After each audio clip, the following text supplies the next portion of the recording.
Salve te omnes, let's continue with Virgil's Aeneid. Talia jactanti stridens aquilone procella, velum adversa feret, fluctus quad sidera tolit, frangontur remi, tum prora vertit adundis, dat latus in sequitur cumulo praeruptus aequae mons.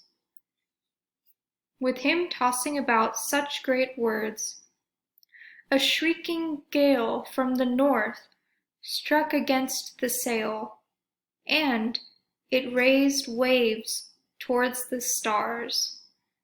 The oars are broken, then the prow turns away, and it gives its side to the waves. A mountain of water having been broken into a flood follows.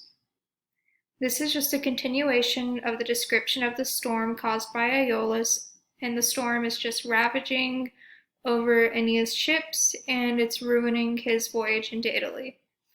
It's scary, the waves reaching all the way to the stars. That's definitely an exaggeration, but it's just like huge, huge waves are here. Let's see, here's Aquilone, meaning north. This is an ablative of place from which.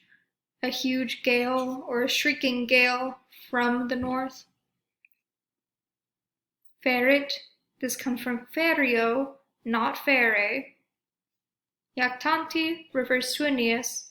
Think of talia verba, supply a verba there, with Aeneas tossing out such words, because he just finished speaking, and now the storm is continuing to do its damage. Here we have a passive. The oars are broken. So this is describing the destruction of the ships. Now here the prow turns away. So you could imagine that the prow was facing the waves and going into the waves, and now the storm has caused it to turn away, so the waves are hitting the side of the ship, the latus, which is going to cause some damage.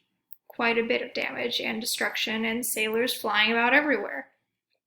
Because now a mountain of water, having been broken into a flood, follows. So now just a huge mountain of water is going to come over that side of the ship. So Aeneas and his men, it looks like they're in real trouble right now.